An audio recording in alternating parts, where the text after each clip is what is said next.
السلام علیکم ورحمۃ اللہ وبرکاتہ۔ الحمد للہ رب العالمین، والصلاة والسلام علی رسولہ الکریم وعلی آلہ وصحبہ اجمعین، اما بعد۔ ذو الحج کا مہینہ ہمارے مبارک مہینوں میں سے ایک مہینہ ہے کہ اس میں اللہ تعالیٰ نے حج اور قربانی، یہ دو بڑے عمل اس میں جمع فرمائے ہیں۔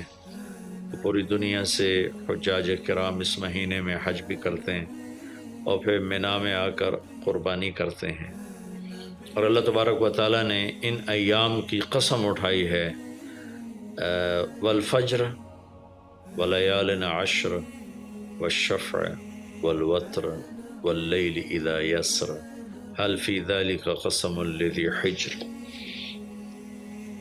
اور کسی دن کی قسم اللہ نے ایسے نہیں اٹھائی، خاص کر اللہ کو عید کے دن کی قسم اٹھائے، یا جمعے کی قسم اٹھائے، یا لیلۃ القدر کی قسم اٹھائے، انا انزلناہ فی لیلۃ القدر وما ادراک ما لیلۃ القدر، یہ گفتگو فرمائی، خبر دی۔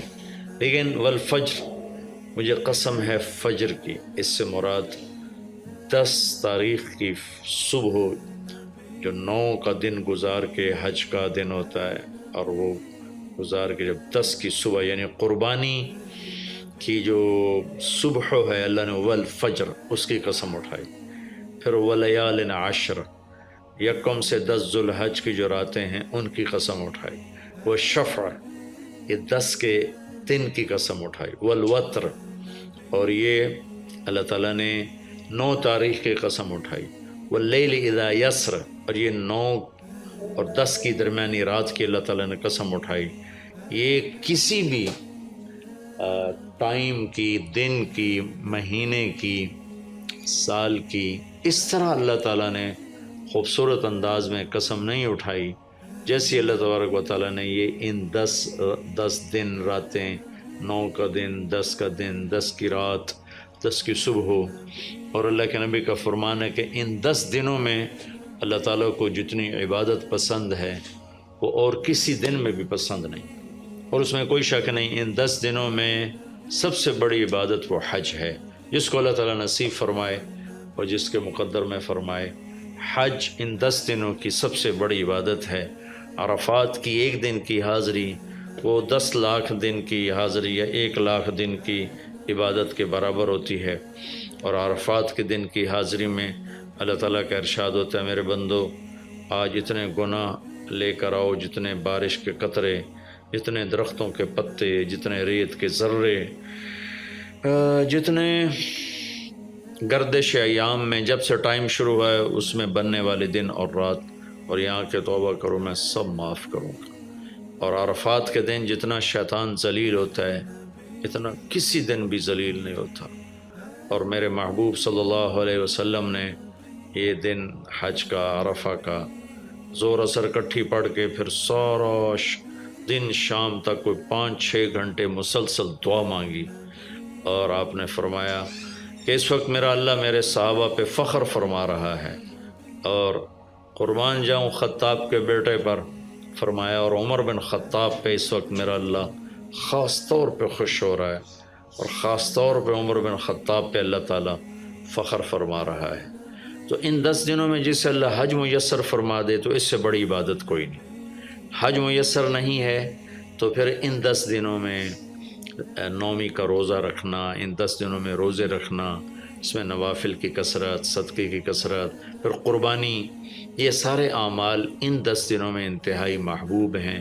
جنہیں اللہ سعادت دے دے حج کی، بار بار جائیں، تابعوا بین الحج والعمرہ، حج عمرہ آگے پیچھے کرو، آگے پیچھے کرو۔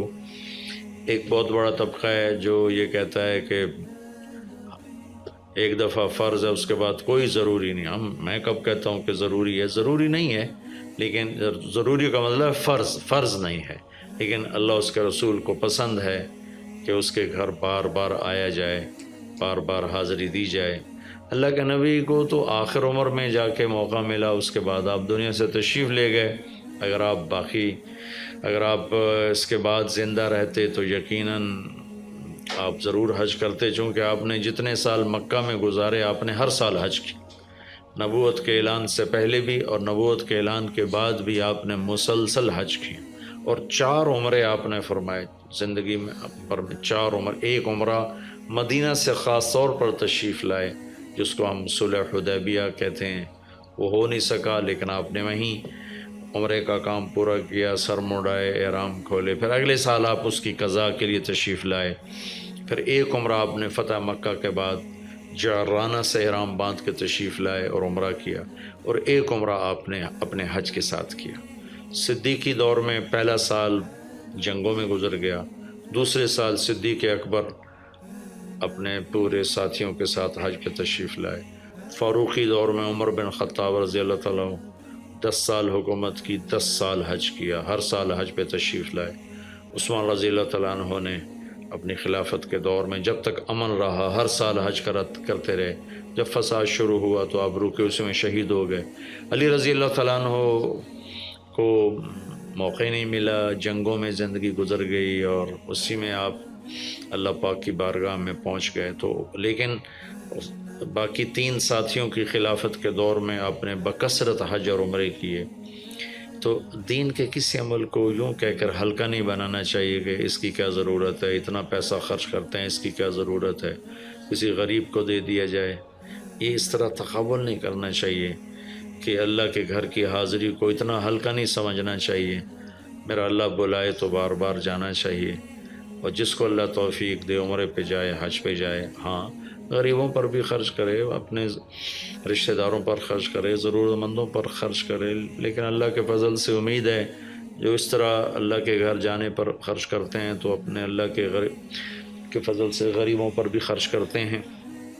اس کو آپس میں یوں اس کا مقابلہ نہیں کرنا چاہیے، چیز اللہ کو پسند نہیں ہے۔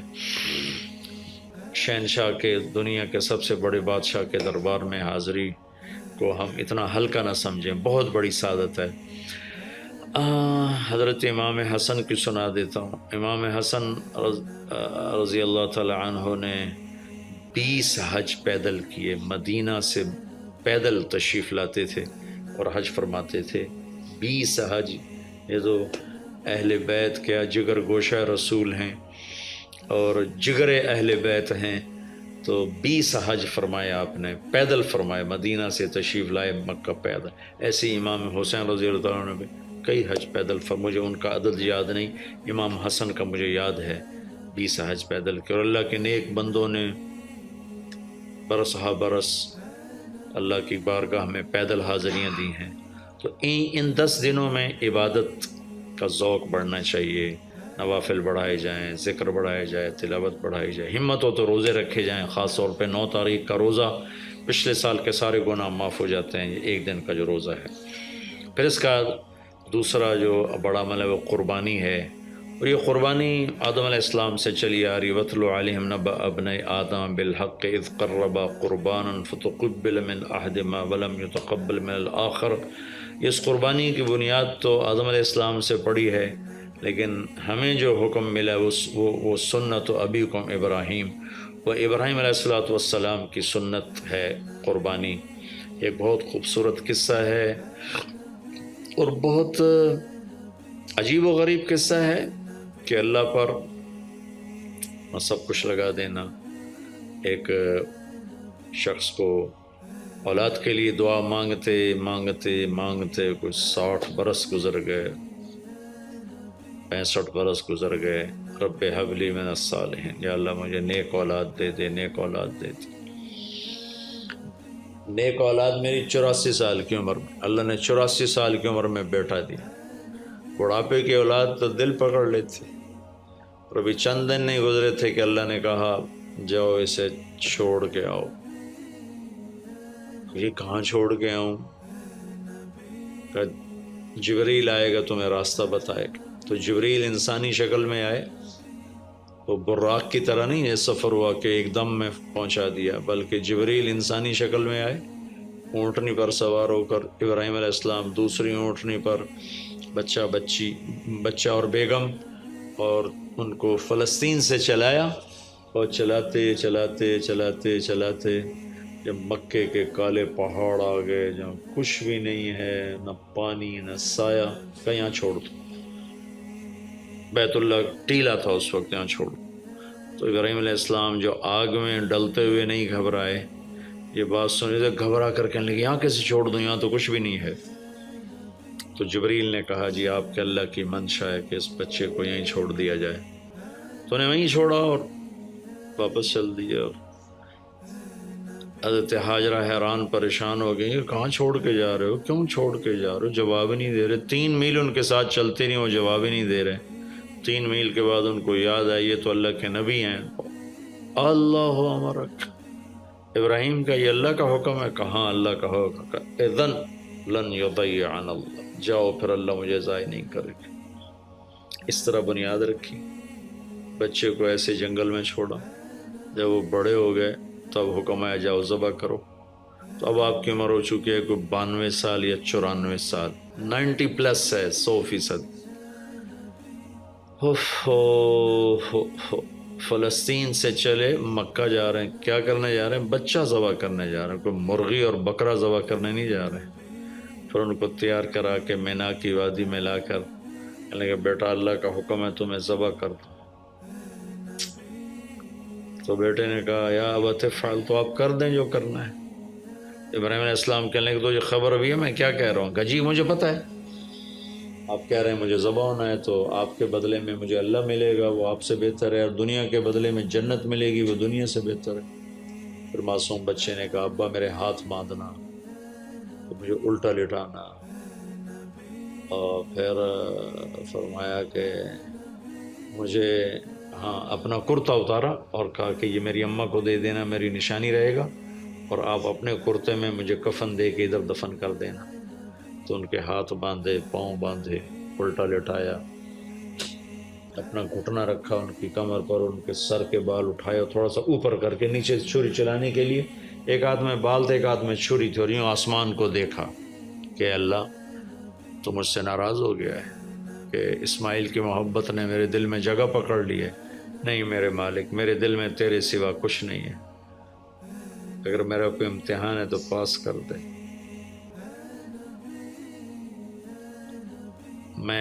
میرے دل میں تیرے سوا کچھ نہیں ہے، اور اگر تم مجھ سے ناراض ہے تو اپنی ناراضگی دور کر دو، چھری چلا دو۔ تو میرے مالک نے اسماعیل کو نکال کر چھترے کو ڈال دیا، چھترا، اور آنکھ کھلی تو آنکھوں پر پٹی تھی، کھولی تو آگے چھترا ذبح تھا۔ نبی پاک صلی اللہ تعالیٰ علیہ وسلم قربانی کے موقع پر 2 چھترے، بکرا نہیں، بھیڑ نہیں، گائے نہیں، بھینس نہیں، 2 چھترے ذبح فرماتے تھے قربانی کے، ایک اپنی طرف سے ایک امت کی طرف سے۔ حج کے موقع پر آپ نے 63 اونٹ ذبح کیے، 63 اونٹ، جو ایک اونٹ میں 7 آدمی ہوتے ہیں، ایک اونٹ میں 7 آدمی ہوتے ہیں۔ تو کچھ 441 قربانیاں آپ نے کی اپنی طرف سے، اور مالداروں کو پیغام دیا کہ قربانی خوب کرو۔ لیکن ہمارے ملک میں ایک عجب چیز چل گئی ہے، بیل لے لیا، 20 لاکھ کا بیل لے لیا۔ یہ صرف فخر ہے، ریا ہے، اور بناوٹ ہے، دکھاوا ہے۔ آپ 20 لاکھ کے بکرے خریدیں تاکہ غریبوں کو گوشت پہنچے۔ 20 لاکھ کا ایک بیل لے کے آپ نے کون سا سمجھداری کا، عقل مندی کا کام کیا؟ وہ کراچی مجھے لے گئے منڈی میں، تو 5 لاکھ کے بکرے کھڑے ہوئے، تو میں تو حیران پریشان ہو گیا، بکرے کی قیمت 5 لاکھ۔ تو وہ جو مالدار لوگ ہیں ان میں ایک مقابلہ بن گیا ہے اور ایک فخر بن گیا، جی میں 20 لاکھ دا ذبح کیتا، میں 10 لاکھ دا ذبح کیتا، ہم نے تو بھائی 50 لاکھ کا ذبح کر دیا۔ میں آپ سب بھائیوں کی منت کرتا ہوں، اللہ نے آپ کو رزق دیا ہے تو آپ بیوقوف نہ بنیں، آپ اس کو صحیح خرچ کریں۔ آپ 20 لاکھ کے جانور خریدیں، 20 لاکھ کے آپ بکرے لے لیں، 20 لاکھ کے آپ عام درجے کی گائے لے لیں، آپ بھیڑے لے لیں، آپ اونٹ لے لیں، بیل لے لیں، 20 لاکھ کے بیل لے لیں تو کتنی بڑی قربانی ہوگی اور کتنے غریبوں تک وہ کھانا جائے گا۔ 20 لاکھ کا ایک بیل لے کر آپ نے کیا کمایا؟ کون سی نیکی کمائی آپ؟ تو میں اگر کوئی میری بات پہنچ جاتی ہے کسی ایسے میرے بھائی تک جو ایسا شوقین ہے، یقیناً اس نے اللہ کے لیے بہت بڑا قدم اٹھایا کہ 20 لاکھ خرچ کر دیے ہیں، لیکن تھوڑی سی نادانی سے کام لیا ہے، بلکہ بہت بڑی نادانی سے کام لیا ہے کہ 20 لاکھ صرف 4-5 من 10 من گوشت پہ لگا دیے، جبکہ اس میں سے 1000 من گوشت نکل سکتا تھا اگر وہ 20 لاکھ کے بکرے لے لیتے، 20 لاکھ کی بھیڑیں لے لیتے، چھترے لے لیتے، دمبے لے لیتے، 20 لاکھ کی گائے عام خرید لیتے، وہ بچھڑے لے لیتے، تو کتنے غریبوں تک یہ گوشت چلا جاتا۔ تو یہ میرے ملک میں یا خاص طور پر شہروں میں، کراچی میں تو پاگل ہوئے پڑے ہیں لوگ۔ جو کراچی منڈی انہوں نے دکھائی تو میں حیران پریشان ہو گیا کہ یہ کیا حماقت ہے، نادانی ہے۔ اور پھر ان بیلوں کو وہ پستے کھلا رہا ہے، بادام کھلا رہا ہے، مکھن کھلا رہا ہے، دودھ پلا رہا ہے۔ وہ بیچارہ بیل بھی تھک موٹا ہو، بیچارہ تھک کے کھڑا ہوتا ہے، میں نے جلدی فارغ کرو، ذبح کرو، اس کی جان پھنسی ہوتی ہے۔ تو میں مالدار بھائیوں سے عرض کرتا ہوں کہ ایسی نادانی کے کام نہ کریں، اس قربانی کو اس طرح کریں کہ غریبوں کے لیے ایک دن اللہ نے رکھا ہے تو اس طرح کریں کہ غریبوں کو نفع پہنچے۔ یہ اس نادانی سے توبہ کریں کہ ایک بیل 10 لاکھ کا لے لیا، ایک بکرا 5 لاکھ کا لے لیا، اس میں کتنا پیسہ آپ نے ایک تھوڑے سے بہت تھوڑا نفع کمایا، بہت زیادہ خرچ کیا، اس کے ساتھ اب بہت بڑا نفع، چونکہ قربانی کے جانور جب ذبح ہوتے ہیں تو جتنے اس کے جانور کے جسم پہ بال ہوتے ہیں اتنی نیکیاں لکھی جاتی ہیں۔ 20,000 کا بکرا اچھا مل جاتا ہے تو 1 لاکھ میں 5 بکرے آ جاتے ہیں، اور 5 لاکھ میں 25 بکرے آ جاتے ہیں۔ ایک بکرا 5 لاکھ کا لیا، اس کے جسم پہ فرض کرو 1 لاکھ بال ہیں اور آپ نے 25 لیے تو 25 لاکھ آپ کی نیکیاں بڑھ گئیں۔ تو یہ بہت نادان طرز چل رہا ہے۔ میں آپ سب کی منت کرتا ہوں کہ اس طرح پیسہ ضائع نہ فرمائیں، اللہ کی دی ہوئی امانت ہے۔ ایک بیل آپ نے 20 لاکھ کا لے لیا، 20 لاکھ میں تو 100 بکرے آ سکتے، 100 بکروں کے ذریعے سے کتنے لوگوں کی خدمت کی جا سکتی ہے۔ تو اس قربانی کو شوق سے بھی کریں، اور مستحب یہ ہے کہ جس کے جو قربانی کر رہا خود ذبح کرے یا اس کی جگہ کھڑا، وہ اس جگہ ذبح کرنے والے کے پاس کھڑا ہو۔ قربانی کے گوشت میں سے قربانی کی قیمت نہ دی جائے، قربانی کی اجرت نہ دی جائے، اجرت اس کے علاوہ دی جائے، اور اس کی کھال کا صدقہ کر دیا جائے۔ جہاں آپ مناسب سمجھیں وہاں آپ اس کا صدقہ کر دیں تاکہ وہ بھی اللہ کے راستے میں خرچ ہو جائے، استعمال ہو جائے۔ تو ان 10 دنوں کی اللہ تعالیٰ نے بڑی فضیلت رکھی ہے۔ اللہ تعالیٰ ہمیں ان کی قدردانی کی توفیق نصیب فرمائے۔ السلام علیکم ورحمۃ اللہ۔